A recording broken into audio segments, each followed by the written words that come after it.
Injil Markus bab 4. Pada suatu kali, Yesus mulai pula mengajar di tepi danau. Maka datanglah orang banyak yang sangat besar jumlahnya mengerumuni dia, sehingga ia naik ke sebuah perahu yang sedang berlabuh, lalu duduk di situ. Sedangkan semua orang banyak itu di darat di tepi danau itu. Dan ia mengajarkan banyak hal dalam perumpamaan kepada mereka. Dalam ajarannya itu, ia berkata kepada mereka, "Dengarlah, adalah seorang penabur keluar untuk menabur. Pada waktu ia menabur, sebagian benih itu jatuh di pinggir jalan. Lalu datanglah burung dan memakannya sampai habis. Sebagian jatuh di tanah yang berbatu-batu, yang tidak banyak tanahnya. Lalu benih itu pun segera tumbuh, karena tanahnya tipis. Tetapi sesudah matahari terbit, layulah ia dan menjadi kering karena tidak berakar. Sebagian lagi jatuh di tengah semak duri. Lalu makin besarlah semak itu dan menghimpitnya sampai mati, sehingga ia tidak berbuah. Dan sebagian jatuh di tanah yang baik. Ia tumbuh dengan suburnya dan berbuah.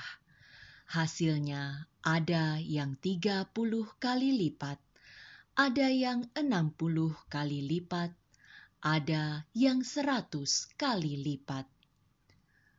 Dan katanya, siapa mempunyai telinga untuk mendengar, hendaklah ia mendengar. Ketika ia sendirian, pengikut-pengikutnya dan ke-12 murid itu menanyakan dia tentang perumpamaan itu. Jawabnya, "Kepadamu telah diberikan rahasia kerajaan Allah, tetapi kepada orang-orang luar segala sesuatu disampaikan dalam perumpamaan, supaya sekalipun melihat mereka tidak menanggap, sekalipun mendengar mereka tidak mengerti, supaya mereka jangan berbalik dan mendapat ampun." Lalu ia berkata kepada mereka, "Tidakkah kamu mengerti perumpamaan ini? Kalau demikian, bagaimana kamu dapat memahami semua perumpamaan yang lain?" Penabur itu menaburkan firman.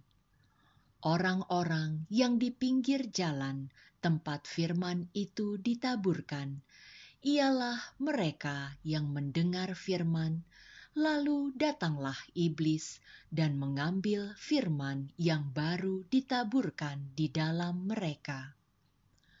Demikian juga yang ditaburkan di tanah yang berbatu-batu, ialah orang-orang yang mendengar firman itu dan segera menerimanya dengan gembira, tetapi mereka tidak berakar dan tahan sebentar saja. Apabila kemudian datang penindasan atau penganiayaan karena firman itu, mereka segera murtad. Dan yang lain ialah yang ditaburkan di tengah semak duri. Itulah yang mendengar firman itu, lalu kekhawatiran dunia ini dan tipu daya kekayaan dan keinginan-keinginan akan hal yang lain masuklah menghimpit firman itu, sehingga tidak berbuah.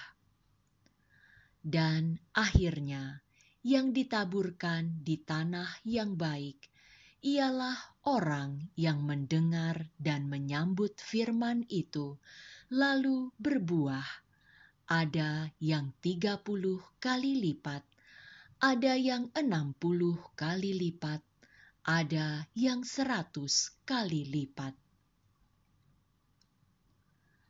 Lalu Yesus berkata kepada mereka, "Orang membawa pelita, bukan supaya ditempatkan di bawah gantang atau di bawah tempat tidur, melainkan supaya ditaruh di atas kaki dian.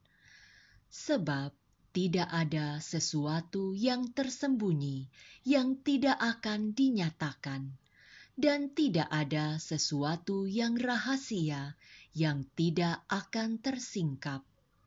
Barang siapa mempunyai telinga untuk mendengar, hendaklah ia mendengar." Lalu ia berkata lagi, "Camkanlah apa yang kamu dengar.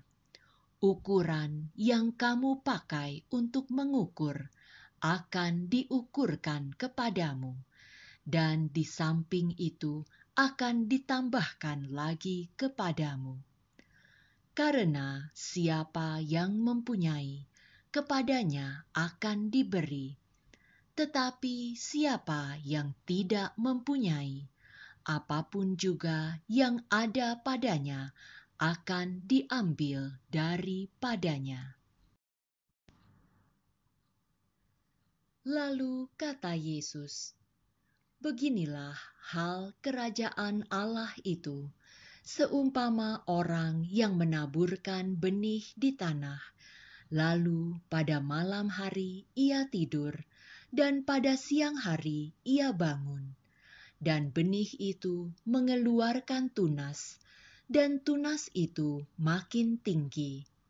Bagaimana terjadinya, tidak diketahui orang itu.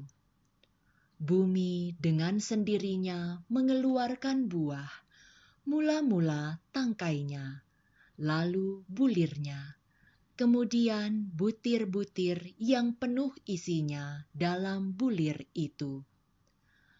Apabila buah itu sudah cukup masak, orang itu segera menyabit, sebab musim menuai sudah tiba." Katanya lagi, "Dengan apa hendak kita membandingkan kerajaan Allah itu? Atau dengan perumpamaan manakah hendak kita menggambarkannya? Hal kerajaan itu seumpama biji sesawi yang ditaburkan di tanah. Memang biji itu yang paling kecil daripada segala jenis benih yang ada di bumi. Tetapi apabila ia ditaburkan, ia tumbuh dan menjadi lebih besar daripada segala sayuran yang lain, dan mengeluarkan cabang-cabang yang besar, sehingga burung-burung di udara dapat bersarang dalam naungannya." Dalam banyak perumpamaan yang semacam itu, ia memberitakan firman kepada mereka sesuai dengan pengertian mereka, dan tanpa perumpamaan ia tidak berkata-kata kepada mereka. Tetapi kepada murid-muridnya, ia menguraikan segala sesuatu secara tersendiri. Pada hari itu, waktu hari sudah petang, Yesus berkata kepada mereka, "Marilah kita bertolak ke seberang." Mereka meninggalkan orang banyak itu, lalu bertolak dan membawa Yesus beserta dengan mereka dalam perahu di mana Yesus telah duduk, dan perahu-perahu lain juga menyertai Dia. Lalu mengamuklah taufan yang sangat dahsyat, dan ombak menyembur masuk ke dalam perahu, sehingga perahu itu mulai penuh dengan air. Pada waktu itu, Yesus sedang tidur di buritan di sebuah tilam. Maka murid-muridnya membangunkan dia dan berkata kepadanya, "Guru, engkau tidak peduli kalau kita binasa." Ia pun bangun, menghardik angin itu, dan berkata kepada danau itu, "Diam, tenanglah." Lalu angin itu reda, dan danau itu menjadi teduh sekali. Lalu ia berkata kepada mereka, "Mengapa kamu begitu takut? Mengapa kamu tidak percaya?" Mereka menjadi sangat takut dan berkata seorang kepada yang lain, "Siapa gerangan orang ini, sehingga angin dan danau pun taat kepadanya?"